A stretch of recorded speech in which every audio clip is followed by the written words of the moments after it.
అమ్మా, మీ పట్ల ఇన్ని ఆశలు ఉన్నాయి ఆ చైతన్యానికి, మీ పట్ల ఇన్ని ఎక్స్పెక్టేషన్స్ ఉన్నాయి, మీ పిల్లల గురించి మీకు ఎన్ని ఎక్స్పెక్టేషన్స్ ఉన్నాయో అన్ని ఎక్స్పెక్టేషన్స్ మీ గురించి పత్రిజీకి ఉన్నాయి అని మీకు గుర్తు చేయడానికి వచ్చాను నేను. ఇది నాకు ఆయన స్వయంగా చెప్పిన మాట. నా శిష్యులు ఈ ప్రపంచాన్ని సరిచెయ్యాలి అని అడిగాడు ఆయన. ఏమిటి సరిచెయ్యాలి? ఎక్కడంటే ఎగుడు దిగుళ్ళు వస్తాయి. ఆ ఎగుడు దిగుళ్ళు వచ్చినప్పుడు దాన్ని సరిచేసేవాళ్ళు ఎవళ్ళు అంటే ఈ పిరమిడ్ సాధకులు మాత్రమే. ఇది గట్టిగా నమ్మాడు ఆయన.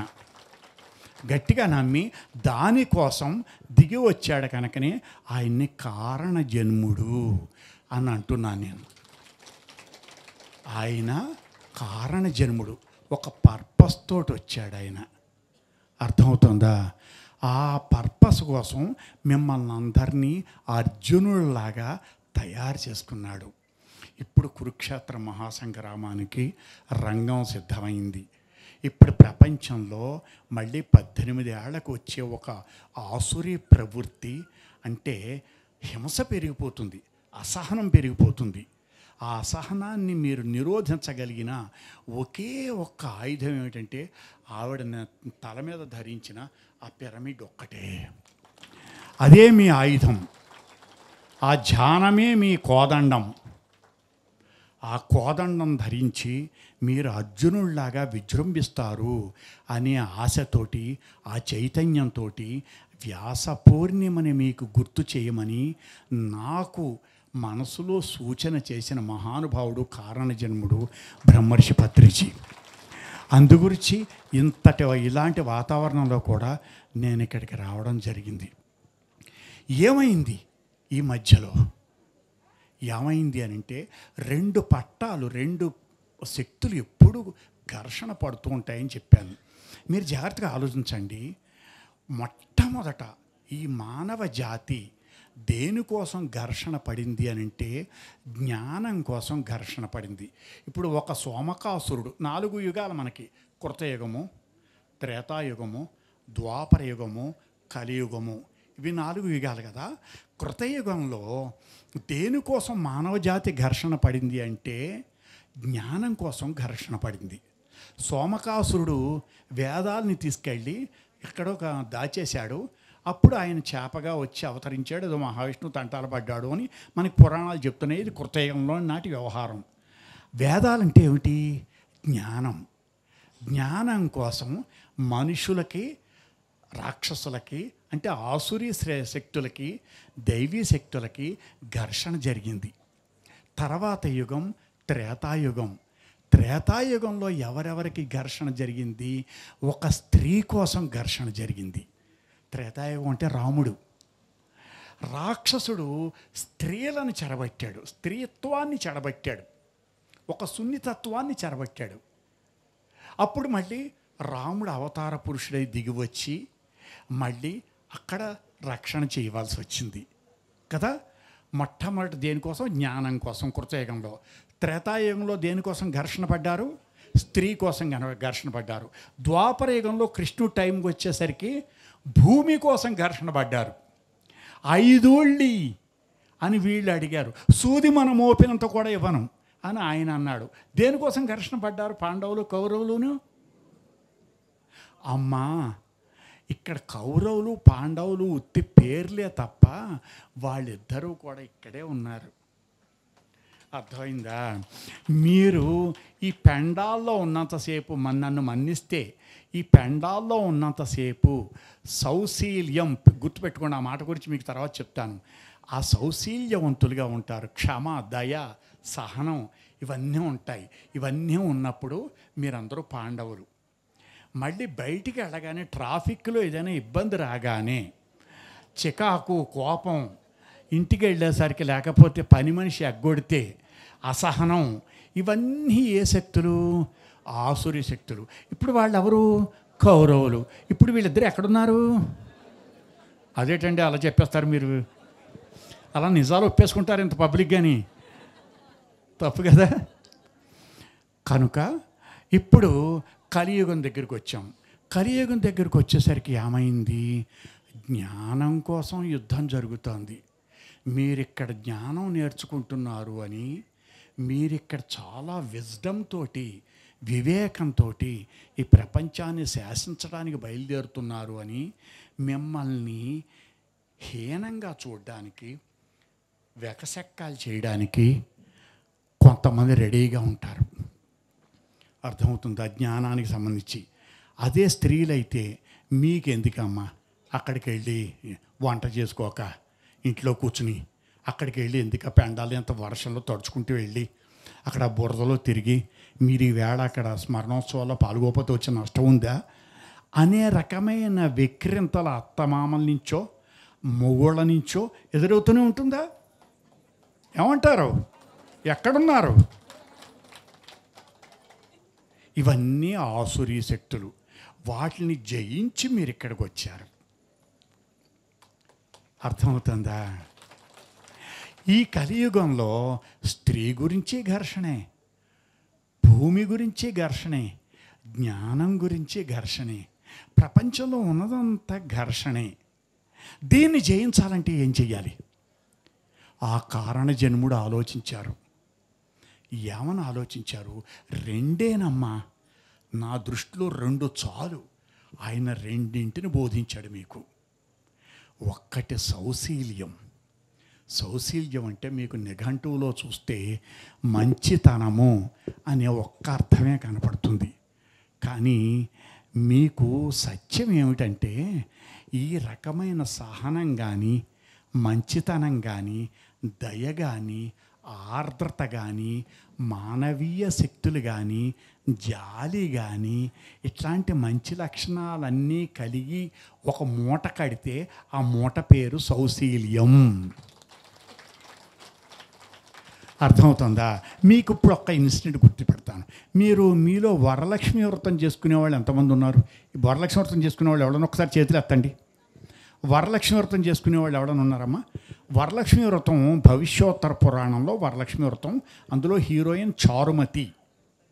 ఆ చారుమతికి విశేషణాలుగా చెబుతూ భవిష్యోత్తర పురాణం సౌశీల్యవతి అని ఒక విశేషణం వాడింది. సౌశీల్యం అంటే ఏమిటి తెలిసిన? ఈ లక్షణాలన్నీ ఉండడం: పతిభక్తి, పితృభక్తి, దైవభక్తి, సహనం, ఓపిక, శాంతి, పీస్ఫుల్గా హాయిగా ప్రశాంతంగా ఉండడం. ఈ లక్షణాలన్నీ కలగలిపితే సౌశీల్యం అవుతుంది. ధ్యానం అనే పేరెట్టి ఇవన్నీ మీ అందరికీ నేర్పేసి వెళ్ళిపోయాడు ఆయన. మీకు ఒక్క ధ్యానంలో ఇవన్నీ కలగలిపేసి మీ మనస్సుని ఇలా పిసికేసి మట్టి ముద్దల్ని బొమ్మగా చక్కగా తీర్చిదిద్దేసి మెత్తని ధనాన్ని మీ మనస్సులో ప్రవేశపెట్టేసి దాంట్లో సౌశీల్యం అనే విత్తనాలు పాతేసి వెళ్ళిపోయాడు ఆయన. ఇప్పుడు మీకు సౌశీల్యం అంటే అర్థం ఏమిటో చెప్తాను, మీకు బాగా క్లియర్గా అర్థం అవ్వడం కోసం ఒక ఎగ్జాంపుల్ చెప్తానమ్మా, జాగ్రత్తగా అర్థం చేసుకోండి. ఒక ఆవిడ 60-65 ఏళ్ళు ఉంటాయి.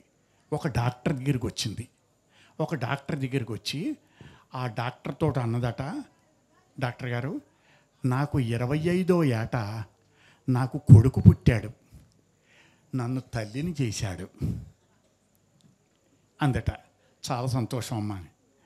30వ ఏట నాకు కూతురు పుట్టింది, రెండోసారి నన్ను తల్లిని చేసింది అని చెప్పిందట. ఇప్పుడు అబ్బా అవునా, చాలా సంతోషం, మీకు 2 పిల్లలు అయితే అన్నట్టు ఆయన. అవునండి, ఇప్పుడు నాకు 3వసారి తల్లిని అవుతున్నాను నేను అంది. మీకు అలా చూస్తున్నారా మీరు? అంటే డాక్టర్ గారు కూడా అలాగే చూశాడు. 60-65 ఏళ్ళ అమ్మాయి నువ్వు తల్లి అవ్వడం ఏమిటమ్మా అని. ఇదిగో ఇలాగే నవ్వాడు. అప్పుడు ఆవిడ చెప్పింది, నా కొడుకు పెళ్లి చేసుకుని కోడల్ని తీసుకొస్తున్నాడు, ఆ కోడలు నాకు 3వ కూతురు, 3వ సంతానం అంది. నన్ను 3వసారి తల్లిని చేసినట్టు అంది. అర్థమైందా? అక్కడ అత్త ఏమైంది? అత్తమ్మ అయింది. అర్థమైందా? మీరందరూ పిత్తాజీ బ్రహ్మర్షి పత్రిజీ అయినట్టుగా మీ అందరిలో నేను ఆయన్ని ఎందుకు చూస్తున్నాను అంటే మీ అందరిలోంచి వ్యక్తమవుతున్నది ఆ అత్తమ్మ కనుక. ఆవిడికి కోడలకి కూతురికి తేడా లేదు కనుక. అర్థమవుతుందా? కోడల్ని కూతుర్ని ఒకేలాగా చూడగలిగే లక్షణం ఏదైతే ఉంటుందో దాన్ని సౌశీల్యం అని అంటారు. అర్థమైందా? ఆ చారుమతి ఏం చేసింది? అప్పుడు మీరు పద్యాలు కూడా పాడుతుంటారు. ఇస్తినమ్మ వాయినం పుచ్చుకుంటినమ్మ వాయినం కదా. అంటే ఇచ్చే ఆవిడ వరలక్ష్మి, పుచ్చుకునే ఆవిడ వరలక్ష్మి. అర్థమవుతుందా? అంటే ఈయన పత్రిజీయే, ఈయన పత్రిజీయే, ఈవిడ పత్రిజీయే, అందరూ వరలక్ష్మిలే. అది సౌశీల్యం అంటే. అది మీకు ఇచ్చిపోయాడు బ్రహ్మర్షి కాదా? మిమ్మల్ని అందరినీ అత్తమ్మల్ని చేసేయలే. ఇంత మంచితనాన్ని, ఇంత సౌశీల్యాన్ని, ఇంత సౌహార్దాన్ని, ఇంత హాయిగా నవ్వుకునే లక్షణాన్ని, ఇంత ఆరోగ్యాన్ని, ఇంత మనశ్శాంతిని మనకి ప్రసాదించిన బ్రహ్మర్షి పితామహ పత్రిజీ గురించి చైతన్య స్మరణోత్సవాలు జరుపుకోవడానికి వచ్చాం మనం ఇక్కడికి. రెండోది ఏం చేశారు? రెండోది, ఒకటి సౌశీల్యం, మిమ్మల్ని అందరినీ పాడు చేశాడు ఆయన. ఏం చేశాడు? మీలో కౌరవులను అందరినీ చంపేశాడు ఆయన. మిమ్మల్ని అందరినీ పాండవుల్ని చేసేసాడు, మిమ్మల్ని అందరినీ అర్జునుల్ని చేసేసాడు, మిమ్మల్ని అందరినీ చారుమతుల్ని చేసేసాడు. ఈవేళ మీకు కోడలు ఒకటే, కొడుకు ఒకటే, కూతురు ఒకటే, అందరూ ఒకటే. శివప్ప ఒకటే, ఎర్రాపురం రామకృష్ణ ఒకటే. పక్కనున్నది పత్రిజీయే, ఇక్కడున్నది పత్రిజీయే, అంతా ఉన్నది ఒక్కటే, పత్రిజీ. ఈ రకమైన సౌశీల్యాన్ని మీలో ఎస్టాబ్లిష్ చేయడం ఒకటి. నాకు తెలిసి రెండవ గొప్ప పని ఏం చేశారంటే ఆయన, ఇప్పుడు నేను మీకు ఇందాక మొట్టమొదట్లో చెప్పినట్లుగా, మీ పేర్లు ఏవైనా కానివ్వండి, మీకు రకరకాల పేర్లతోటి మీరు ఉద్యోగాల్లో ఉన్నప్పుడు రకరకాల పొజిషన్స్లో, రకరకాల హోదాల్లో, కొంతమంది బాగా డబ్బు ఉన్నవాళ్ళు, కొంతమంది కొంచెం డబ్బు ఉన్నవాళ్ళు, చాలామంది మధ్యతరగతి వాళ్ళు, కొంతమంది పేదవాళ్ళు, ఇలా రకరకాల ఆర్థిక తరగతులకు చెందిన మనుషులు ఉన్నారు. మీరందరూ వ్యక్తిగతంగా ఇండివిజువల్ కాన్షియస్నెస్కి చెందిన వాళ్ళు, అంటే వ్యక్తి చేతనకి సంబంధించిన వాళ్ళు. మీ వ్యక్తి చేతన దగ్గరికి వచ్చేసరికి ఏమవుతుంది? ఎర్రాపురం రామకృష్ణ ఒక వ్యక్తి, శివప్ప గారు ఒక వ్యక్తి, ఆవిడ ఒక వ్యక్తి. కానీ ఈ ధ్యానంలో కూర్చున్నప్పుడు, ఈ పెండాల్లో కూర్చున్నప్పుడు, ఇక్కడ కూర్చుని అందరూ కలిసి కూర్చున్నప్పుడు ఒక్కటే చైతన్యం ఉంటుంది. సమష్టి చైతన్యం అంటే కలెక్టివ్ కాన్షియస్నెస్. అంటే మిమ్మల్ని అందరినీ వ్యక్తి చైతన్యంలోంచి ఆయన సమష్టి చైతన్యంలోకి తీసుకొచ్చేసారు. అర్థమవుతుందా? మీరు ఎక్కడ కూర్చుని 10 మంది కూర్చుని, మీరు మీ ఊళ్ళకి వెళ్ళిపోయిన తర్వాత కూడా మీరు 10 మంది కూర్చున్నారంటే ఇంకా మీరు అనేది ఉండదు అక్కడ. మీకు ఒక ఎగ్జాంపుల్ చెప్తాను. నేను రోజు మార్నింగ్ వాక్ వెడుతుంటాను. ఒక ఆయన కొత్త ఆయన వచ్చాడు, మంచి సఫారీ డ్రెస్ వేసుకుని, షూస్ వేసుకుని అక్కడికి వాకింగ్ వచ్చాడు. ఆయన వాకింగ్ వచ్చేసరికి అంతసేపు ఆయన గెజిటెడ్ హెడ్ మాస్టర్. ఆయన గెజిటెడ్ హెడ్ మాస్టర్ అంటే ఆయనకు ఒక ప్యూన్ ఉండేవాడు. ఆయన ఈ అటెండెన్స్ రిజిస్టర్లో లేకపోతే ఏవో పుస్తకాలు, ఈయన పుస్తకాలను పట్టుకుని ముందు నడుస్తుండేవాడు. ఇలా బెళ్ళ బంట్రోతులాగా ఒక మనిషి ముందు నడుస్తుండేవాడు. ఈయన దర్జాగా స్కూల్కి ఎడుతుండేవాడు, హై స్కూల్కి ఎడుతుండేవాడు. ఏమండి, ఆయన రిటైర్ అయ్యాడు. ఆయన రిటైర్ అయిన తర్వాత ఈ పార్కుకి వచ్చాడు 15 రోజులు 20 రోజుల తర్వాత. వచ్చేసరికి ఆయన ఎవడూ గుర్తుపట్టలేదు, ఎవడూ పట్టించుకోలేదు. అక్కడ పైగా చాలామంది కాళ్ళు దాచుకుని నిర్లక్ష్యంగా ఏవో ఎక్సర్సైజ్లు చేసుకుంటూ పచ్చిగాలి పీలుస్తూ వాళ్ళ లోకంలో వాళ్ళు ఉన్నారు. ఇదిగో ఈ పెండాల కింద మీరు ఉన్నంత సుఖంగా కూర్చున్నారు వాళ్ళంతా. హత్తేరి గెజిటెడ్ హెడ్ మాస్టర్ నేను, నన్ను పట్టించుకోరా, ఆ ప్యూన్ని రిటైర్ అయిపోయిన తర్వాత కూడా ఉంచుకోవాల్సింది అనుకున్నాడు ఆయన. ఉంచుకుంటే ఏమైంది? వాడు తన ముందు నడుస్తుంటే ఈయన దర్జాగా హుందాగా వచ్చి ఉండేవాడు. అది వీలవ్వలేదు, మీరు ఎవరు గుర్తుపట్టలేదు. ఈయన ఇందాక చెప్పాడు, ఈనాళ్ళు అది రాసేస్తారు, ఇది రాసేస్తాడు, అంతర్యాములు రాసేస్తుంటాడు, ఉపన్యాసాలు ఇచ్చేస్తుంటాడు ఎర్రాపురం రామకృష్ణ గారు ఈయన అని. తీరే ఎక్కడికి వస్తే ఎవడో పట్టించుకోలేదు. మీరు ఎవడో ఏమైపోయింది? నాకు అహంకారం వచ్చేసింది. తీరా ఈ హెడ్ మాస్టరు కాసేపు నాకు ఇంకా ఫ్రస్ట్రేషన్ వస్తుంది, ఇంకా ఉక్కబోత వస్తుంది, సఫోకేషన్ వస్తుంది. సఫోకేషన్ వచ్చేసరికి ఇంకా కాళ్ళు లాగి ఒక ఆయన పక్కన కూర్చున్నాడు. కూర్చుంటే అయ్యా దయచేయండి అని ఆయన గౌరవంగా పక్కన కూర్చోబెట్టుకుని తమరు ఎవరు ఏమిటంటే నేను గెజిటెడ్ హెడ్ మాస్టర్నండి అని. ఓహో అలాగా, మీరెవరండి? నేను డిఓ అనమ్మా. నీలాంటి గెజిటెడ్ హెడ్ మాస్టర్లకు అన్నీ ఒక 70-80 మందికి పై ఆఫీసర్ని నేను డిఓ అనమ్మా అన్నాడు ఆయన. అవునా, మరి వారెవరు? ఆయన మన ఎడ్యుకేషన్ డిపార్ట్మెంట్లో సెక్రటరీగా చేసినవాడు గవర్నమెంట్లో. ఆ కాళ్ళు చాపుకొని బార సాచుకొని హ్యాపీగా కూర్చుని గాలి పీల్చుకుంటున్నాడే, ఆయన చీఫ్ సెక్రటరీ చేశాడు ఎడ్యుకేషన్ డిపార్ట్మెంట్లో. అంటే ఇలాంటి వాళ్ళకంటే ఎన్ని మెట్ల పైన ఉన్నాడో చూడండి ఆయన. ఏమైంది, వీళ్ళందరూ రిటైర్ అయిన తర్వాత అందరూ ఒకటే. అర్థమైందా? ఇప్పుడు మనం గమనించవలసిన సత్యం ఏమిటి? చదరంగం ఆడుతున్నంతసేపే రాజు బంటు కదా. చదరంగం పూర్తయిపోగానే ఒకే పెట్టిలోకి చేరుకుంటాయి అవన్నీ. చప్పట్లు కొట్టేకండి, అప్పుడే ఇంకా ఉంది చెప్పడానికి. చదరంగం పూర్తవగానే రాజు బంటు ఏనుగు గుర్రం అన్నీ ఒకే పెట్టిలోకి చేరుకున్నట్టుగానే మన ఆయుర్దాయం పూర్తయ్యేసరికి మనమందరం కూడా ఒకే మట్టిలోకి చేరుకుంటాం. చదరంగం ఆట పూర్తయింది, పెట్టెలోకి చేరుకున్నాయి పావులన్నీని. మన కర్తవ్యం పూర్తయింది, మట్టిలోకి చేరుకుంటాం మనమందరం. ఇది చెప్పేవాడు గురువు. అర్థమైందా? గురువు ఇందాక నేను చెప్పింది, ఆ జ్ఞానం బోధించిన వాడే గురువు. ఈ ఎరుక చెప్పేవాడు, లేకపోతే ఉపాధ్యాయుడే కదా, టీచర్ ఆయన. మీకు హెడ్ మాస్టర్ దగ్గర ఏమైంది?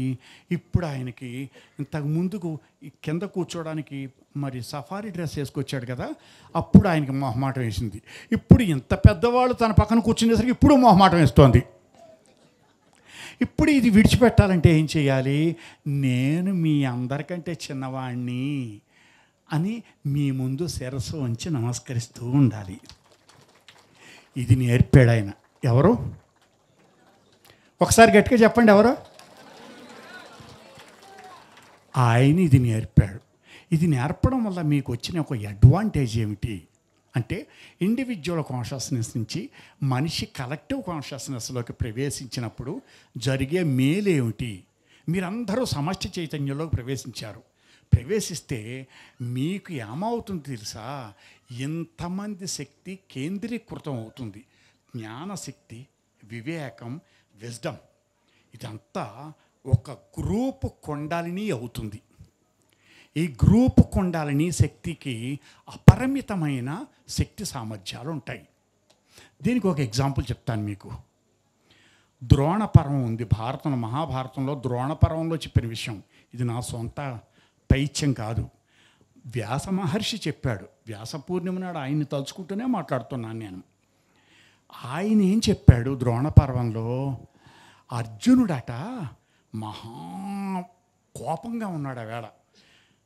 భీష్మ ద్రోణ కృపాది ధన్వి నికరాభీలంబైన మహాకురు సైన్యం ఎదురుగుండా యుద్ధం చేస్తోంది. ఆ వేళ తెగ విజృంభించేశాడు అర్జునుడు. విజృంభించేసి ఒక్కొక్క యోధుడిని అలా పట పట పట పట పట పట కొట్టేస్తున్నాడు. వాళ్ళందరూ చచ్చిపోతున్నారు. చచ్చిపోతుంటే అప్పుడు ఒక్క క్షణం ఈ అర్జునుడికి ఇదంతా నా ప్రతాపమేనేమో అని ఒక్కసారి భ్రమ కలిగింది. ఇదంతగా నా అనుకున్నాడు ఆయన. నేను గ్రీకు వీరుణ్ణి, నా కోదండ విద్య, నా గాంధీవ విద్యది, నా గాంధీవం దెబ్బకి యోధులందరూ టప టప టప పెట్టల్లాగా రాలిపోతున్నారు. ఒక్కొక్క బాణానికి ఒక్కొక్క మహాయోధుడు రాలిపోతున్నాడు. ఇంత భగవద్గీత విన్న అర్జునుడే భ్రమలో పడ్డాడు. వెంటనే ఆయనకు ఒక దృశ్యం కనపడింది. ఏమిటంటే, అక్కడున్న యోధుల్ని ఒక త్రిశూలంతో ఒక అజ్ఞాతవాసి పొడిచి చంపేస్తున్నాడు. ఆ పొడిచి చంపేస్తుంటే మరుక్షణం ఈ అర్జునుడి బాణం వెళ్ళి ఆయన గుచ్చుకుంటోంది. ఇది భారతంలో ఉన్నదమ్మా. ద్రోణపర్వంలో చెప్పాడు వ్యాస మహర్షి. అక్కడ చంపుతున్నది ఎవరు? ఆ త్రిశూలం. అంటే పరాక్రమం ఎవరిది? ఆ త్రిశూలానిది. క్రెడిట్ ఎవరిది? ఖ్యాతి ఎవరిది?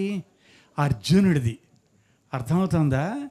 అందుచేతను మీరు రేపు ఎప్పుడైనా భగవద్గీత విన్న అర్జునుడికే భ్రమ కలిగినట్టు నేను కూడా అని మీరు ఎప్పుడైనా కనుక గర్వపడ్డారు అని అంటే ఏమవుతుంది?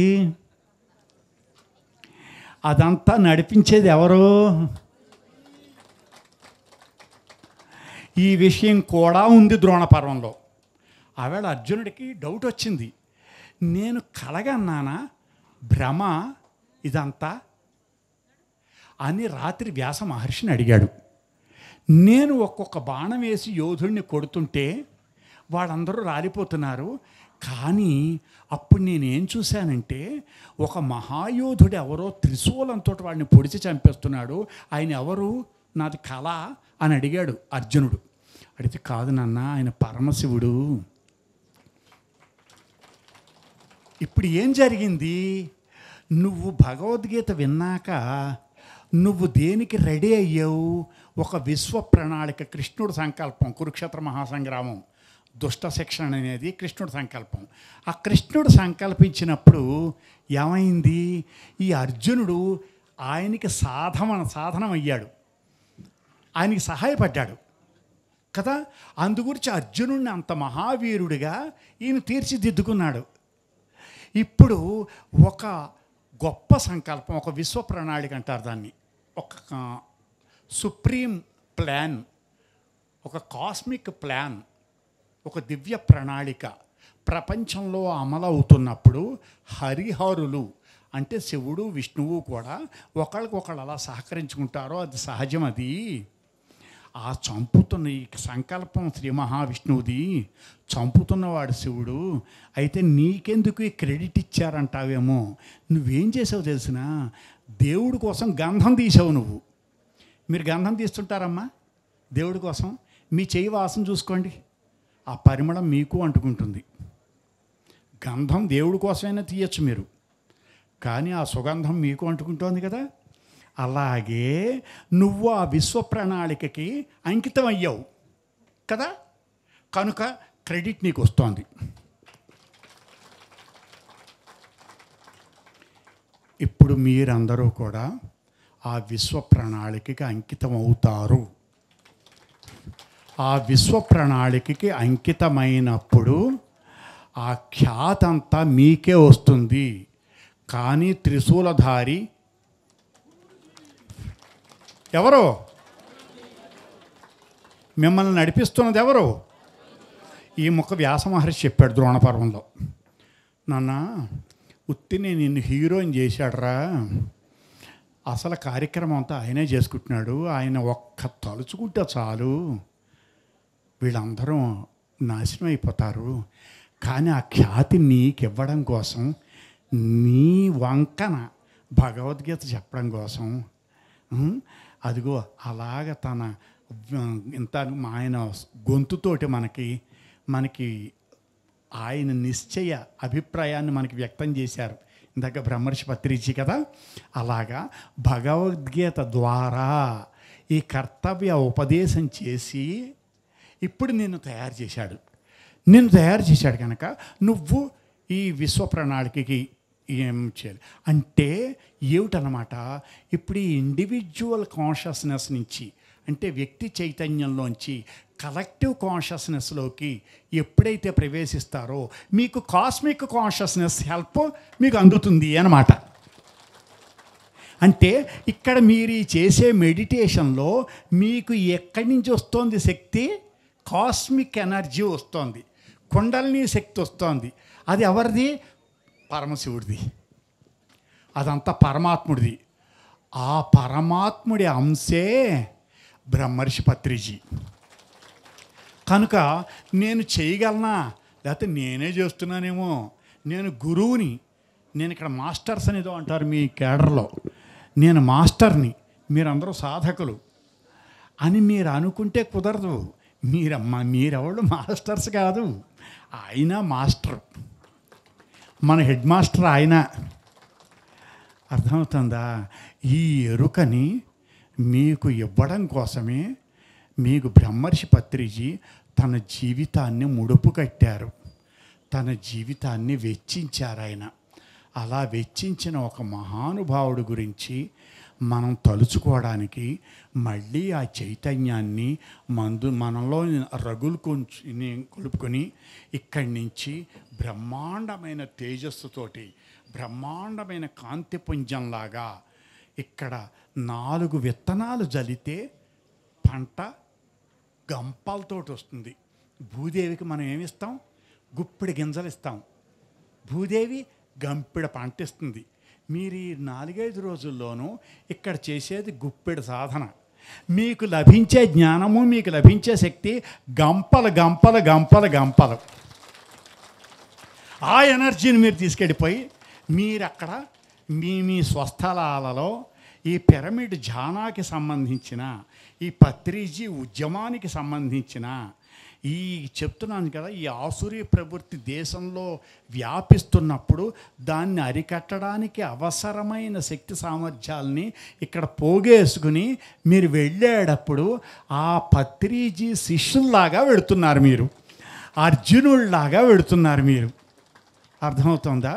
కనుక మీరందరూ ఆ విశ్వ చైతన్యానికి పునరంకితం కావడమే బ్రహ్మర్షి పత్రిజీ ఆశయం.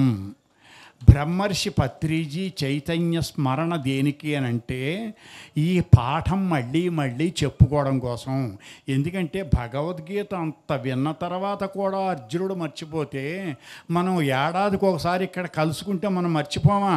మనం అర్జునుడు అంతటి మనుషులు పోని మనం ఇలా మర్చిపోకుండా ఉండాలంటే కనీసం ఏడాదికి ఒకసారి మనకి ఎవడో ఒకడు వచ్చి ఇక్కడ భగవద్గీత చెబుతూ ఉండాలి కదా. ఏడాదికి ఒకసారి వచ్చేలా సామూహికంగా కలెక్టివ్ కాన్షియస్నెస్లోకి వెళ్ళాలి. కాస్మిక్ కాన్షియస్నెస్, విశ్వ చైతన్యం సహాయాన్ని తీసుకుని ఇక్కడి నుంచి పరమ ప్రశాంతమైన మనస్సుతోటి మహాశక్తిోపేతమైన గొప్ప శక్తిమంతులుగా ఇక్కడి నుంచి తరలి వెళ్ళాలి. అక్కడ పత్రిజీ అంటే ఇది, నా గురువు ఇది, నా గురువు చైతన్యం ఇది, నా గురువు చైతన్యం నన్ను ఎలా నడిపిస్తుందో చూడండి. మీరందరూ కూడా ఆ మార్గంలో మీరు కూడా తరించాలి. ఈ దేశాన్ని, రాష్ట్రాన్ని, ప్రపంచాన్ని ఒక ఆసురీ శక్తి ఇప్పుడు కమ్ముతున్న దశలో మనలో దైవీకమైన శక్తిని, మనకి దైవీ సంపదని మనలో పునరుత్తేజం చేసుకోవాలి అని చెప్పడానికి మీరు పునరంకితం అవ్వడానికి 4 రోజులు ఇక్కడ సమావేశం అయ్యారు. ఇక్కడ వీళ్ళందరూ చేయిస్తున్నది అది. కనుక దీన్ని గుర్తు చేయడం కోసమే నేను రాజమండ్రి నుంచి ఇక్కడికి రావడం జరిగింది. ఇది నాకు బ్రహ్మర్షి చేసిన ఉపదేశం. ఇది మీకు వినిపించడానికి వచ్చానంతే, నా ప్రేమేమీ లేదు. ఇది ఆయన ఉపదేశం. ఆవేళ నన్ను ప్రత్యేకంగా కూర్చోబెట్టి అన్నం వడ్డిస్తూ ఈ మెసేజ్ వెళ్ళాలి అని ఆయన నన్ను అడిగారు. కనుక నేను పని కట్టుకుని శివప్ప గారు చెప్పగానే నేను అలా పరిగెట్టుకుని వచ్చాను. అందుచేత మీకు నేనేం చెప్తున్నానంటే, ఇప్పుడు ఈ రకమైన ఉత్తేజంతో మీరు కనుక బయలుదేరి వెళ్ళినట్లయితే మీకు ఎంత శక్తి సామర్థ్యాలు మీకు అక్కడికి వస్తాయంటే, ఇప్పుడు మీరు గమనించవలసింది ఒకటి ఉంది. ఇప్పుడు ఎదురుగుండా ఉన్న మనుషులు ఉంటారే, వాళ్ళందరూ పత్రిజీ శిష్యులు కాదు, వారందరూ మీలాగా సాధన చేసిన వాళ్ళు కాదు. మరి అలాంటి వాళ్ళ మనస్సుల్ని మీరు ఆకట్టుకోవాలంటే ఎలాగంటే మీకు అది కూడా నేర్పారు పత్రిజీ. మీకు ఒక ఉదాహరణ చెప్తాను. కింగ్ ఫిషర్ అనే పేరు విని ఉంటారు మీరు. కింగ్ ఫిషర్ అంటే లఘుముఖి పిట్ట. మీరు ఎప్పుడైనా ఒక చెరువు గట్టును కూర్చున్నారు అనుకుందాం. ఒక చెరువు గట్టును కూర్చున్నప్పుడు చేపలు ఈదుతూ ఉంటాయి. అందులోంచి ఒక చేపను చూస్తారు మీరు నీళ్ళల్లో. ఆ చూసినప్పుడు ఆ చేప అదిగో అక్కడ ఆయన కూర్చున్న చోట ఉంది అని మనం అనుకుంటాం. ఈ లోపల పైనుంచి ఆ లకుముకి పెట్ట కింగ్ ఫిషరు రిబ్బన వెళ్ళి ఆ పక్కన ఒకసారి ముక్కు జొనిపి అదే చేపను టక్కన పట్టుకుంటుంది. అప్పుడు అర్థమవుతుంది, ఓహో మనం అనుకున్న చోట లేదు చేప, కొంచెం పక్కనుంది అని. పారాలాక్స్ ఎర్రర్ అంటారు దాన్ని కదా. ఆ ఆ పారాడాక్స్ ఎర్రర్ వల్ల మనకేమవుతోంది, ఈ మనిషి ఇలా కనపడుతున్నాడు, ఈ మనిషి ఇలా కనపడుతున్నాడు. కానీ ఈ మనిషి ఉన్నది ఎక్కడ, ఈ చేప ఉన్నది ఎక్కడ, లకుమికి పిట్ట ఎక్కడ పట్టుకుందో అక్కడున్నాడు, అక్కడుంది ఆ చేప. అంతే తప్ప మీరు చూసిన చోట లేదు. కనుక మీకు ఈ చాకచక్యం అలవాటు పడాలి. అర్థమవుతుందా? మీరు ఆ మనుషుల్ని, మీరు మొండిగా వ్యవహరిస్తున్న మనుషుల్ని, ఆసురీ ప్రవృత్తితోటి ప్రపంచాన్ని శాసిస్తున్న మనుషుల్ని మీరు ఎలా పట్టుకోవాలంటే ఆ లకుముకి పెట్ట చాకచక్యంతో, ఆ నైపుణ్యంతో, దాన్ని లాఘవం అని అంటారు, ఆ లాఘవంతో పట్టుకోవాలి మీరు. పట్టుకుని, అమ్మా నేను మంచి చెప్తున్నాను. ఇంతకుముందు ఆయన చెప్పాడు, ఊర్ధ్వబాహురు చేతులు కట్టుకుని అరుస్తున్నానని బాధపడ్డాడు వ్యాస మహర్షి. మనం కూడా అలా బాధపడాలి ఆసురి ప్రవృత్తిని పారద్రోలాలంటే. కనుక మీరు మీ స్వస్థలాలకు వెళ్ళిపోయిన తర్వాత నలుగురిని కూర్చోబెట్టి కొత్త వాళ్ళందరినీ పోగేసి వాళ్ళందరికీ ధ్యాన తరగతులు నిర్వహిస్తూ వాళ్ళ అంతరంగాల చేపలు ఎక్కడున్నాయి, ఏ స్థానంలో ఉన్నాయి, ఏ రకమైన ఆలోచనలతో ఉన్నాయి, ఆసురీ ప్రవృత్తితో ఉన్నాయా, దైవీ ప్రవృత్తితో ఉన్నాయా అని ఆ కింగ్ ఫిషర్ లాఘవంతో క్యాచ్ చేస్తూ ఉండాలి మీరు. ఆ క్యాచ్ చేస్తూ మీరు వాళ్ళని ఆకర్షించాలి, వాళ్ళని పట్టుకోవాలి. వాళ్ళని పట్టుకుని వాళ్ళకి పత్రిజీ సందేశాన్ని మీరు పరివ్యాప్తం చెయ్యాలి. అర్థమవుతుందా? ఇంకొకటి, ఇప్పుడు ఒక్కొక్క మనిషి దగ్గరికి వచ్చేసరికి మీకు ఏమవుతుందంటే ఒక పేచీ ఏర్పడుతుంది. మీరు జపనీస్ రెజ్లర్స్ పేరు వినుంటారు మీరు. జపాన్లో మల్ల యుద్ధ వీరులు ఉంటారు, వాళ్ళు సమురాయ్ అంటారు వాళ్ళని. ఆ సమురాయ్ అనేవాడు మహాయోధుడు, మహాబలశాలి, చాలా పొగరమొత్తరంగా ఉంటారు, తామస ప్రవృత్తితో ఉంటారు వాళ్ళు. చాలా కోపంగా ఉంటాడు, ఫెరోషియస్గా ఉంటారు. ఆ ఫెరోషియస్గా ఉన్న మనిషి రాజు అయ్యాడు. పైగా ఇంక చెప్పేదేముంది, వాడికి ఇంకా పట్టపగ్గా లేకుండా విజృంభిస్తున్నాడు. అలాంటి వాడికి ఒక రోజు రాత్రి ఒక డౌట్ వచ్చింది, స్వర్గం అంటే ఏమిటి, నరకం అంటే ఏమిటి. ఆయనకు రాత్రి డౌట్ వచ్చింది. డౌట్ వస్తే ఏం చేశాడు, వెంటనే, అలాంటి వాడు మనిషి ఆగలేడు కదా మరి, పైగా రాజు కూడా కదా, ఆ దిశణ అలా ఉంటుంది మనిషికి, ఆ పౌరుషం మనిషికి, ఫెరోషియస్ మెంటాలిటీ. అర్ధరాత్రి వెళ్ళి గురువుగారు తలుపు తట్టాడు. ఆయన లోపలేమో పిరమిడ్ ధ్యానం చేసుకుంటున్నాడు. ఆయన దగ్గరికి వెళ్ళి కుదిపాడు, ఇలాగా. ఆయన కదలలేదు. ఆ ఆఖరికి విసుపొచ్చి నేను అని గర్జించాడు. ఆయన కళ్ళు తెరిచాడు. కళ్ళు తెరిచి, ఏమిటి ఇంత అర్ధరాత్రి పూట ఇలా వచ్చావు, ధ్యానాలో ఉన్న నన్ను ఎందుకు ఇలా డిస్టర్బ్ చేసావు అని అడిగాడు ఆయన. గురూజీ, నాకు స్వర్గం అంటే ఏమిటో, నరకం అంటే ఏమిటో కావాలి, ఇప్పుడు అర్జెంటుగా చెప్పేయాలి మీరు అని అడిగాడు. అని అడగగానే ఆయన ఏం చేశాడు, మళ్ళీ కళ్ళు మూసుకుని ధ్యానంలో గడిపాడు. ఈయనకి ఇంక ఎంత కోపం రావాలో అంత కోపం వచ్చింది. మళ్ళీ కుదిపాడు.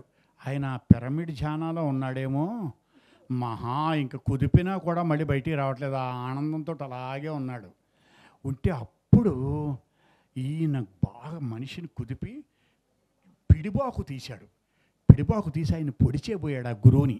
అంటే కోపం తట్టుకోలేక అప్పుడు చేయి పట్టుకుని ఆపి, ఇదిగో ఇప్పుడు నువ్వు ఉన్నది నరకంలో అన్నాడు. ఇంతసేపు చూసావా, నేను సమాధానం చెప్పకుండా చిరునవ్వుతోటి ధ్యానం చేసుకుంటున్నాను. ఆ ధ్యానం చేసుకుంటున్నప్పుడు నీకు కుతకుతలు ఆడిపోయింది చూసావా మనస్సు, ఆ కుతకుతలు ఆడిపోయినంతసేపు నువ్వు ఎక్కడున్నావు, నరకంలో ఉన్నావు అని. నీకు ఇది ప్రాక్టికల్గా రుజువు చేయడం కోసమే నేను మౌనం పాటించాను అని చెప్పాడు ఆ గురువు. అప్పుడు ఆయనకి వెలిగింది, అయ్యి బాబోయ్ గురూజీ గారు ఇలాంటి ఎంత ప్రాక్టికల్ జోక్ చేశారా మీరు, అయ్యి బాబు ఒక్క క్షణం ఉంటే ఎంత ఘోరం జరిగిపోయేది, పీక తెగిపోయేది, ఇది చొరకత్తి గురుగారు ఏమనుకున్నారు, అయ్యయ్యో అదేంటి అంత పట్టించుకోలేదేంటి, నేను పొడి చేస్తే ఏమైపోయేది, అయ్యయ్యో ఎంత అపరాధం చేశాను అని కాళ్ళ మీద పడి వాళ్ళ ఏడ్చాడు. అప్పుడు ఆయన లేపి, ఒరే ఇప్పుడు నువ్వు ఉన్నది స్వర్గంలో, ఇప్పుడు ఎక్కడున్నావు? స్వర్గంలో ఉన్నావు. ఈ రెండు మనకి నేర్పెళ్ళారు ఆ బ్రహ్మర్షి పితాజీ. మనకి నరకం అంటే ఏమిటో తెలుసు. ఆ నరకంలోంచే కడతాలు వస్తాం. ఇక్కడ స్వర్గంలో ఉంటాం. ఈ స్వర్గం ఆనందం, సంతోషం కాదు, ఆనందం. సుఖము, సంతోషము, ఆనందము, ఇవి మళ్ళీ మూడు వేరు వేరు విషయాలండోయ్. సుఖం అంటే ఏంటి తెలిసిన? ఇప్పుడు వాతావరణం ఇలా ఉంది, ఒక షాల్ కప్పుకున్నాం అనుకోండి, వెచ్చగా ఉంటుంది, కంఫర్ట్గా ఉంటుంది. వేసవకాలంలో మీరు ఎండను పడి వచ్చారు, ఇంటికి వెళ్ళేసరికి పిల్లలు అయ్యో అమ్మ నడిచి వచ్చింది అంత దూరం నుంచి అని ఏసీ ఆన్ చేసి ఉంచారు. లోపలికి వెళ్ళేసరికి ప్రాణం లేచి వస్తుంది. అది సుఖం. అంటే శరీరానికి సంబంధించిన ఒక అనుభూతి సుఖం. ఏమ్మా, అవునా కదా? బాగా దాహం వేసింది, ఫ్రిడ్జ్లోంచి మంచినీళ్ళు తీసి ఇచ్చాడు పిల్లాడు. అది తాగగానే శరీరానికి కొంత తేరుకుంటుంది కొంచెం, అది సుఖం. సంతోషం అంటే ఏమిటి? సంతోషం అంటే ఏంటంటే ఇందాక చెప్పినట్టుగా మీ తాలూకు పిల్లలు ఎవరికో, అమ్మాయికి మంచి సంబంధం వచ్చినప్పుడు, లేదా కొడుక్కి ఒక ర్యాంక్ వచ్చినప్పుడు, వాడికి ఒక మంచి ఉద్యోగం వచ్చినప్పుడు, లేకపోతే మంచి ఫిట్మెంట్ తోటి, ఒక జీతంతో ఏదైనా ఒక ప్రమోషన్ వచ్చినప్పుడు మీకు మనసులో ఒక రకమైన ఫీలింగ్ వస్తుంది. అది సంతోషం. నలుగురికి చెప్పేసుకోవాలనిపిస్తుంది. సుఖంగా ఉన్నప్పుడు మనం ఎవరితోటి షేర్ చేయం సుమా. ఆ సుఖం నువ్వు కూడా వచ్చి పడుకొని రోడ్డే పోయేవాడిని పిలిచి ఏసీలో పడుకోబెడతాం. మనం సుఖాన్ని పంచుకోం, గుర్తుపెట్టుకోండి. సంతోషాన్ని పంచుకుంటాం కదా. నా కొడుక్కి ఉద్యోగం వచ్చింది, స్వీట్స్ తిను అని మనం స్వీట్స్ పంచి పెడతాం. సుఖం పంచుకోం కానీ సంతోషాన్ని పంచుకుంటాం. కానీ ఈ సంతోషం దేనికి సంబంధించింది? మనస్సుకు సంబంధించింది. సుఖం శరీరానికి సంబంధించింది, సంతోషం మనస్సుకి సంబంధించింది. ఇది కాక ఆత్మకి సంబంధించిన సంతృప్తి అనేది ఒకటి ఉంటుంది. అది ఎక్కడ దొరుకుతుంది అంటే కడతాల్లో దొరుకుతుంది. ఆ స్థితి ఆనందమయ స్థితి. ఇక్కడ ఎవ్వరూ ఉండరు, ఆనందం ఒక్కటే ఉంటుంది. ఎర్రాప్రేడు రామకృష్ణ రూపంలో, శివప్ప రూపంలో. మీ పేర్లు తెలియవు కనుక మీ వరలక్ష్మో, లేకపోతే ఒక శుభలక్ష్మో, లేకపోతే పోనీ అనుష్క, అలా మంచి పేర్లు పెట్టుకోండి. ఆ పేర్లతోటో ఆ రూపంలో ఉంటేది ఆనందం. అప్పుడు అందరూ కలిసి నవ్వు కూడా ఉంటుంది. అంతే తప్ప తలుపులు బిగించేసుకుని ఏసీలు వేసుకునేలా ఉండదు. అది ఇది ఓపెన్గా ఉంటుంది. ఇది ఆనందం. ఈ ఆనందమయ స్థితి కోసం మనకి ఏం చేశాడు ఆయన? ప్రాక్టికల్గా ఈ ప్రయోగం చేశాడు ఆ గురువు. చేసేసరికి ఏమైంది?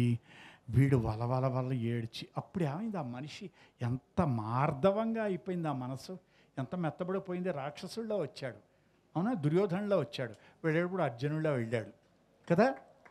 ఇక్కడికి మీరు కూడా అలా వచ్చి ఇలా వెళ్ళాలి.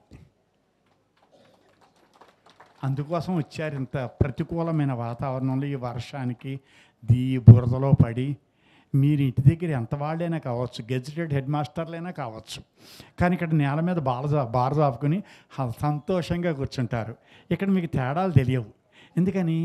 ఆవిడది ఆనందమే, మనది ఆనందమే, పత్రిజీది ఆనందమే, శివప్పది ఆనందమే. వాళ్ళిద్దరినీ కలిపి కూర్చోబెట్టి మాట్లాడుతున్న ఎర్రాప్రేడు రామకృష్ణది ఆనందమే. ఆనందో బ్రహ్మ. అవునా కదా? నేను చెప్పినట్లు తప్పేమని ఉందమ్మా? కనుక సుఖం వేరు, సంతోషం వేరు, ఆనందం వేరు. ఏమ్మా, ఇది ఎందుకు వస్తుంది, ఎలా వస్తుంది? ఎలా వస్తుందంటే ఒక ఎగ్జాంపుల్ చెప్తాను. ఇలాంటి పత్రిజీ లాంటి బ్రహ్మర్షులు ఒక ప్రవాహం లాంటి వారు. ఉదాహరణకి గోదావరి ఉందనుకోండి, గోదావరికి ఇప్పుడు వరదలు వస్తాయి కదమ్మా. 12 ఏళ్ళకు ఒకసారి పుష్కరాలు వస్తాయి కదా. పుష్కరాలు వచ్చినప్పుడు ఏం జరుగుతుందో తెలుసా మీకు? మార్పులు ఏ రకంగా వస్తాయంటే, ఇప్పుడు పుష్కరుడు వచ్చినప్పుడు ఏది నదికైనా పుష్కరాలు వస్తాయి కదా. ఆ పుష్కరుడు వచ్చే ముందు అక్కడికి కొంతమంది ఋషులు వస్తారు, దాన్ని తీర్థం చేస్తారు. తీర్థం అంటే ఏమిటంటే ఋషులు సంచరించిన ప్రదేశం తీర్థం. మనం తీసుకుంటాం, నీళ్ళని తీసుకుని తాగుతాం కదా, ఆ ఋషులు విడిచిపెట్టిన నీళ్ళు అన్నమాట అవి. అది తీర్థం. మరి క్షేత్రం అంటే అవతార మూర్తులని కొలువుండే క్షేత్రం, కొలువుండే స్థలం, ఒక టెంపుల్ లాంటి దాన్ని క్షేత్రం అంటారు. దాన్ని తీర్థం అంటే ఇది. ఇప్పుడు ఈ ఋషులు వచ్చి ఏం చేస్తారంటే, అమ్మ పుష్కరుడు వస్తున్నాడు మీ ప్రవాహంలోకి, ఆ పుష్కరుడు రావడానికి వీలుగా మేము వచ్చేటప్పుడు చూడండి, ఇప్పుడు ఇక్కడ ఈ 4 రోజులు ఇక్కడ ఏదో ఉత్సవాలు చేసుకుందాం, ధ్యానం చేసుకుందాం అని అనుకున్నాం. ఇక్కడ ఈ కార్యకర్తలు అందరూ ఎంత కాలం ముందు నుంచి ఎంత శ్రమపడి ఒక్క స్తంభం పాతి ఒక పెండాలు నిర్మించి అక్కడ ఏదో వర్షం వస్తే తడిసిపోకుండా అన్నం తినడానికి ఏర్పాట్లు చేసి ఇక్కడ మరుగుదొడ్లు కట్టి ఎంత కాలం నుంచి కష్టపడి ఉంటారు ఇక్కడ కార్యకర్తలు. వాళ్ళందరికీ ఒకసారి చప్పట్లు కొట్టండి.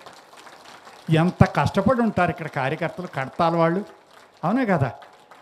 ఎందుకని? మీకోసం కదా. అలాగే ఇక్కడికి వచ్చి ఋషులు ఏం చేస్తారంటే, ఈ రాబోయే కోట్లాది మంది యాత్రికుల కోసం యజ్ఞాలు నిర్వహిస్తారు. ఆ యజ్ఞాలు నిర్వహించినప్పుడు గోదావరిలో దిగి రిక్వెస్ట్ చేస్తారు ఆ గోదావరిని, అమ్మా ఇక్కడ ఒక మహాసంకల్పం చేస్తున్నాం, మహాయజ్ఞం చేస్తున్నాం, ధ్యానయజ్ఞం చేస్తున్నాం, జ్ఞానయజ్ఞం చేస్తున్నాం కడతాల్లో. అలాగే పుష్కరుడు వస్తున్నాడు, ఇక్కడ కోట్ల మంది వస్తారు. అందుచేతను ఇక్కడ ఆ యజ్ఞానికి అనుకూలమైన పవిత్ర జలాల్ని, నీ ఆత్మశక్తి కలిగిన పవిత్ర జలాల్ని మాకు అనుగ్రహించు అని సోమార్ధ ఆపహ మంత్రం అది ఋగ్వేదంలో. సోమార్ధ ఆపహ, నేను సోమరసం తయారు చేయడానికి అనుకూలమైన పవిత్రమైన జలాల్ని నాకు అనుగ్రహించు అని అడుగుతారు ఈ మంత్రంతో. అప్పుడు తన ఆత్మని ప్రవేశపెట్టిన జలాలని ఆ నది ఋషులకి ఇస్తుంది.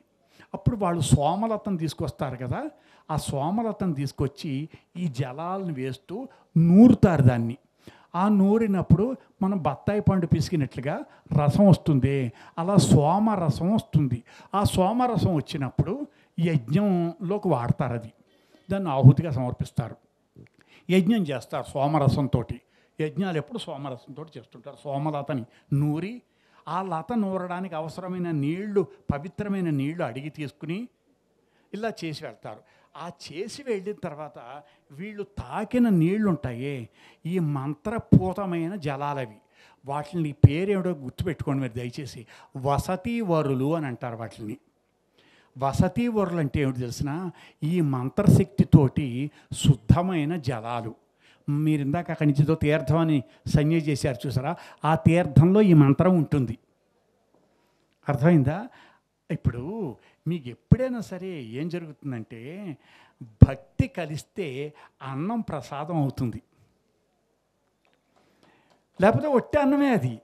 అది నివేదన చేసిన తర్వాత దాంట్లో భక్తి కలిస్తే మామూలు నీళ్ళే, ఆ దాంట్లో భక్తి కలిస్తే ఏమవుతుంది, అది తీర్థం అవుతుంది. అట్లానే వీళ్ళు దాన్ని తీర్థం చేసి అక్కడ యజ్ఞం పూర్తి చేస్తారు. ఈ వసతి వరలను తీసుకెళ్ళిన తర్వాత ఇంకా మిగిలిపోయిన ఉంటాయి. ఈ యజ్ఞం పూర్తయిన తర్వాత ఆ గోదావరిలో కలిపేస్తూ, అమ్మా నాకింత సహాయం చేశావు కదా, అందుగురించి కృతజ్ఞతగా మా దీక్షా తపస్సులని మీకు సమర్పిస్తున్నాము. అప్సు సాక్ష దేవదీక్ష తపసి అవంతే. ఈ వసతి వరలు ఉన్నాయి కదా, ఈ వసతి వరల్ని నీకు మళ్ళీ తిరిగి ఇచ్చేస్తున్నాం, మిగిలినవి ఇవి. దీంట్లో కృతజ్ఞతగా మేము ఏం చేస్తున్నాం తెలిసిన, మేము ఇంతకాలం చేసిన తపస్సు, ఇంతకాలం వహించిన దీక్ష, దానివల్ల దక్కిన పుణ్యం, ఈ పవర్, ఈ శక్తిని అంతటినీ కూడా నీకు ఇచ్చేస్తున్నాం అని ఆ ఋషులు ఏం చేస్తారు, ఆ గోదావరిలో కలిపేస్తారు ఈ మంత్రం చదువుతూ. అప్సు సాక్షా దేవదీక్ష తపసి అవంతే. ఈ మంత్రాలతోటి ఈ జలాలు అందులో కలిపేస్తారు. కనుక ఆ వేళ పుష్కరాల సమయానికి ఆ జలాలకి ఆది దైవిక శక్తి ద్విగుణీకృతం అయిపోతుంది, కొన్ని కోట్ల రెట్లు పెరిగిపోతుంది. అందుకని గోదావరి జలాల్లో మనం మునిగినప్పుడు మనందరికీ కూడా ఆ ఋషుల తపస్సు, ఆ ఋషుల దీక్ష, ఆ జలాల తాలూకు పుణ్యం మనకు అంటుకుని మన పాపాలన్నీ తుడిచిపెట్టుకుపోతాయి. అది పుష్కరాల వెనకాల ఉండే కథ. ఇప్పుడు ఈ గోదావరి ఎలా అయితే చేస్తుందో తనను తాను శుద్ధి చేసుకుని తనలోంచి పవిత్ర జలాల్ని వసతివరులుగా మార్చి ఆ వసతివరులను మళ్ళీ తనలో కలుపుకుని ఆదిదేవికి తేజస్సుని తనలో పెంచుకొని సైన్స్ రుజువు చేసింది కూడా ఆ సమయంలో నీళ్లలో వేరే శక్తి ఏదో ఉంది అని. ఆ ఆదిదేవిక తేజస్సుతోటి ఈ భూమి మీదకి దిగి వచ్చిన ఒక నదీ ప్రవాహం పేరు బ్రహ్మర్షి పితాజీ. కారణ జన్ముడో నేను వట్టినే అనడం లేదు, అర్థమవుతుందా? ఇప్పుడు ఆ ధ్యానంలో మీరు మునిగినప్పుడు మీకు ఆ గోదావరి పుష్కరాల్లో మునిగినప్పటి శక్తి రావాలని ఆయన ఒక యాగం చేశాడు, ఆయన యజ్ఞం చేశాడు ఆయన. దాని పేరు ధ్యానయజ్ఞం, జ్ఞానయజ్ఞం. అలా ప్రతిసారి ఒక్కొక్క జ్ఞానయజ్ఞం చేసి ఒక్కొక్క ధ్యానయజ్ఞం చేసి మిమ్మల్ని అందరినీ కూడా పుష్కరాల్లో స్నానం చేసిన పవిత్రతతోటి మిమ్మల్ని మీ ఊళ్ళకి పంపుతూ వచ్చారు ఆయన ప్రతిసారి. అర్థమవుతుందా? కనుక జలప్రవాహం ఈవేళ మీరు చూస్తుండగానే ఒక రేవులో నీరు అలా కనపడుతూనే ఉంటుంది, అలా వెళ్ళిపోతూ ఉంటుంది. గోదావరి ఉన్నట్ట వెళ్ళిపోయినట్ట? పత్రిజీ ఉన్నట్ట వెళ్ళిపోయినట్ట?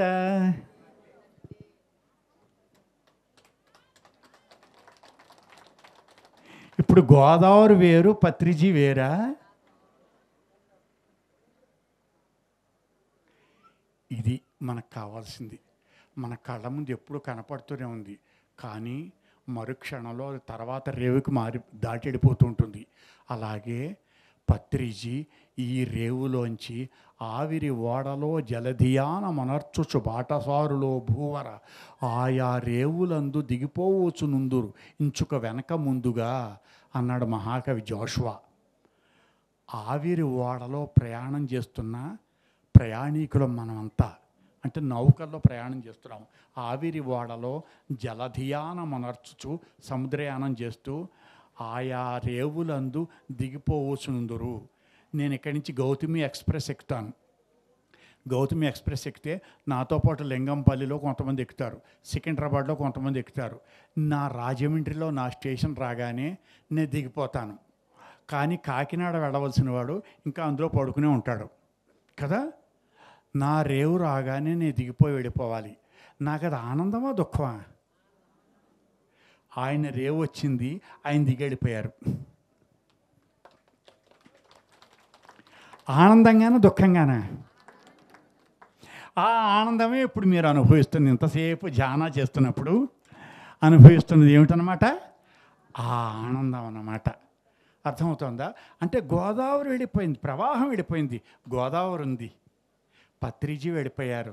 ఆ చైతన్య గోదావరి, ఆ చైతన్య ప్రవాహం, ఆ చైతన్య తరంగం అలాగే ఉంది. ఎక్కడ?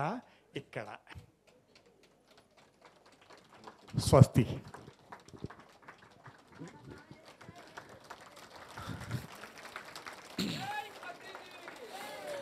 ఒకసారి అందరూ లేచి నిలబడి గురుగారికి గట్టిగా కడతాడుదనులు చెప్పుకుందాం. మరి ఎన్ని విషయాలు చూడండి, మనకి తెలియని అనేక కోణాలలో మన గురువుగారిని మనకు తెలుసు, కానీ ఆ రూట్లో వెళ్ళి చూస్తేనే కానీ కనపడదు. అలాంటి ఆ రూట్లన్నీ ఎన్నో మెళకువలు నేర్పించి మనమంటే ఏమిటో, మనకి పత్రిజీకి మధ్యన ఉండేటువంటి అనుబంధం ఏంటో, పిరమిడ్ మాస్టర్ అంటే ఏమిటో, పిరమిడ్ మాస్టర్ భవిష్యత్తులో ఏం చేయాలో గురువుగారు ఇచ్చినటువంటి ఆ సందేశాన్ని తీసుకుని మన యొక్క బాధ్యత ముందు రోజుల్లో ఎలా ఉండబోతుంది, పరిస్థితులన్నీ ఎలా ఉంటాయి అని కళ్ళకు కట్టినట్టు, అరటిపండు ఒలిచి చేతిలో పెట్టినట్టు, అసలు ఆయన వాడేటువంటి పదజాలంలో ఏ ప్రాంతీయ వాడికైనా సరే, రాయలసీమ కానీ తెలంగాణ కానీ ఎవరికైనా సరే నాకు అర్థం కాలేదు అనేటువంటి ధోరణి ఉండదు. అంతగా ఎన్నో చెలోక్తులతో మనల్ని ఎంతసేపు రంజింపచేసి మనమంటే ఏమిటో మనకి మన స్వస్వరూపాన్ని తెలియజేసినటువంటి శ్రీ ఎర్రాపల్లి రామకృష్ణ గారు గట్టిగా చప్పట్లు కొడదాం. మరి ట్రస్ట్ సభ్యులు వీరి దంపతులు ఇద్దరిని సన్మానం చేయడానికి వేదిక మీద రావాల్సిందిగా కోరుతున్నాం. శ్రీరామ్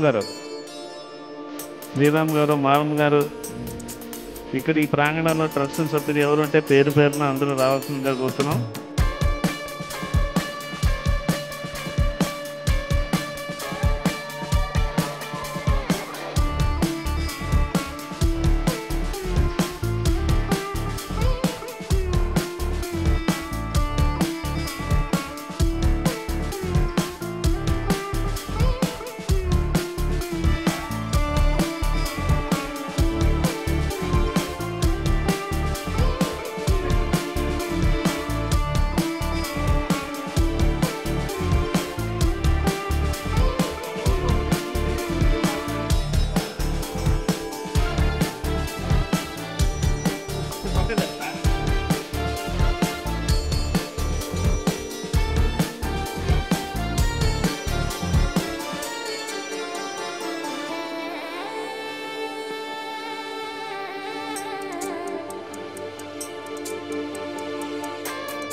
ఎర్రాప్రగడ రామకృష్ణ గారు తమదైన అత్యంత సహజ శైలిలో ధ్యానాన్ని, జ్ఞానాన్ని, అనంతమైనటువంటి ప్రేరణను మనకి కళ్ళకు కట్టినట్లుగా దాదాపు 1.5 గంట పైగా అందరినీ ఆనంద సాగరంలో ఉరుతొలగించారు. వారికి పిరమిడ్ స్పీచర్ సొసైటీ తరఫున మహేశ్వర మహాప్రిమిడ్ ఎంతైనా కృతజ్ఞతలు చెప్తోంది. Thank you sir.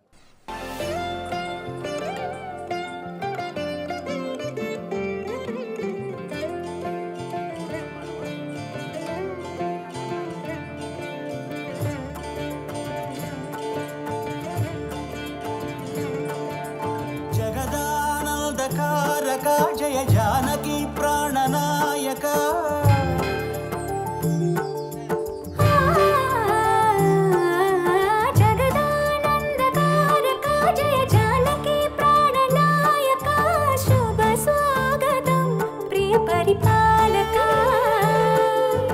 జగదానందకారక జయ జానకి ప్రాణనాయక శుభ స్వాగతం ప్రియ పరిపాలక. మంగళకరమౌ నీరాక ధర్మానికి వేదిక అవుగాక మా జీవనమే ఇక పావనమౌగాక. నీ పాలన శ్రీకరమౌగాక సుఖ శాంతులు సంపదలిడుగాక నీ రాజ్యము ప్రేమ సుధామయమౌగాక. జగదానందకారక జయ జానకి ప్రాణనాయక శుభ స్వాగతం ప్రియ పరిపాలక.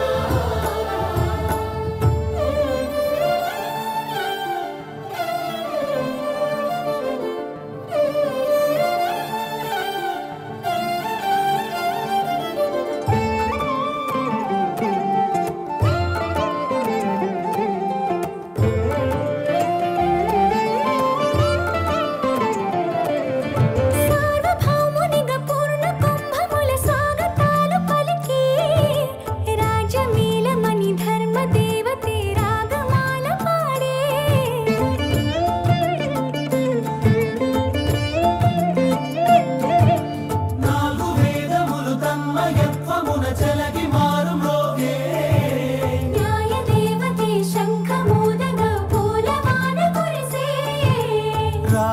మకుటమే ఒసగెలే నవరత్న కాంతి నీరాజనం సూర్యవంశ సింహాసనం పులకించి చేసే అభివందనం సామ్రాజ్య లక్ష్మియే పాద స్పర్శకి పరవశించిపోయే జగదానందకారక జయ జానకి ప్రాణనాయక శుభ స్వాగతం ప్రియ పరిపాలక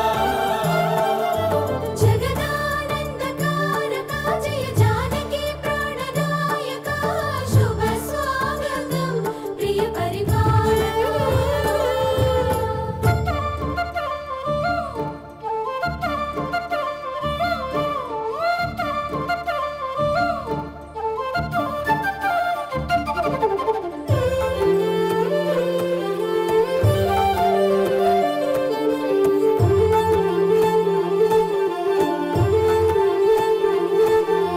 రామపాలనము కామధేనుమని వ్యోమ సీమ చాటే రామశాసనము తిరుగులేనిదని జలధి బోధ చేసే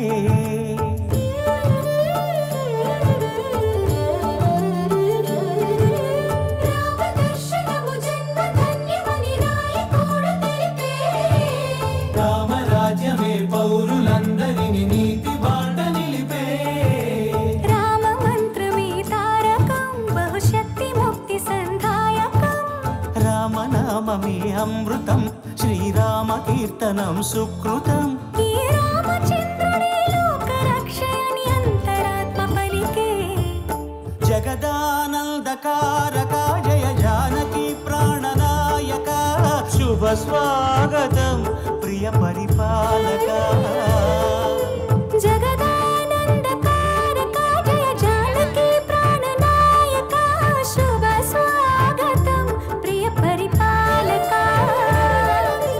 మంగళకరమౌ నీరాక ధర్మానికి వేదిక అవుగాక మా జీవనమేక పావనమౌగాక నీ పాలన శ్రీకరమౌగాక సుఖ శాంతులు సంపదలిడుగాక నీ రాజ్యము ప్రేమ సుధామయమౌగాక జగదానందకారక జయ జానకి ప్రాణనాయక శుభ స్వాగతం ప్రియ పరిపాలక బిగ్ క్లాప్స్. ఎలా ఉంది? ఆ? ఇదా?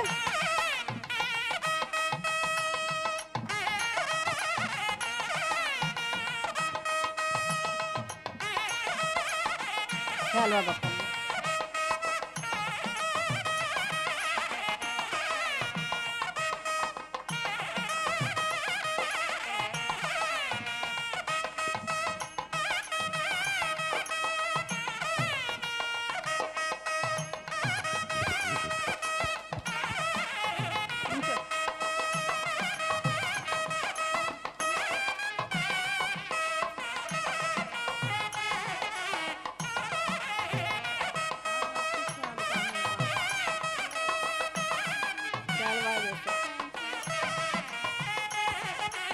Thank you. హలో. స్మృతి స్మరణోత్సవాలకి విచ్చేసిన మీ అందరికీ మరొక్కసారి ధన్యవాదాలు తెలియచేసుకుంటూ రెండో రోజు కార్యక్రమం ఉదయం 5 గంటల నుంచి ఇప్పటి వరకు ఎంతో అద్భుతంగా నిర్వహించుకుందాం. మరి ఇక మూడో రోజు రేపు ఉదయం 5 గంటల నుండి 8 గంటల వరకు పిరమిడ్లో ధ్యానం ఉంటుందండి. ఆ తర్వాత పత్రిజీ సందేశం, ఆ తర్వాత టిఫిన్ బ్రేకు, ఇక అక్కడి నుంచి ఆ కార్యక్రమం క్లోజ్ ఉంటుంది. సో ఇంత అద్భుతమైన కార్యక్రమాన్ని మరి ఈ 3 రోజుల పాటు మీరందరూ రావటం వల్ల ఇంత సక్సెస్ అయ్యింది. వచ్చిన మీ అందరికీ, ఎక్కడెక్కడి నుంచో దూర ప్రాంతాల నుంచి వచ్చిన మీ అందరికీ మరొకసారి ధన్యవాదాలు తెలియచేసుకుంటున్నాం. మార్నింగ్ ఉదయం 5 గంటల నుంచి సంగీత నాద ధ్యానం ఉంటుందండి 3 గంటలు. ఈరోజు ఎలా ఉంది? బాగుంది కదా? మహేశ్వర మహాపిరమిడ్లో పత్రిజీ శక్తి స్థలకి దగ్గరగా సామూహిక ధ్యానం, ప్రాతకాలపు వేళ, ఎన్ని అద్భుతాలో కదా. నిజంగా ఎంత అదృష్టవంతులమో మనందరమే. చక్కగా మరి ఇప్పుడు త్వరగా డిన్నర్ చేసి పడుకొని మళ్ళీ పొద్దున్న 5 గంటలకల్లా అందరం అక్కడ గ్యాదర్ అవుదాం. ఒక్కసారి మరి గురువుగారికి ధన్యవాదాలు చెప్పుకుందామా? బ్రహ్మర్షి పితామహ పత్రిజీకి, బ్రహ్మర్షి పితామహ పత్రిజీకి, ధ్యాన జగత్కి, ధ్యాన జగత్కి, पिरामिड जगत की, पिरामिड जगत की, अहिंसा जगत की, अहिंसा जगत की, शाकाहार जगत की, शाकाहार जगत की। जय बोलो बद्री महाराज की, जय बोलो बद्री महाराज की। Thank you, thank you.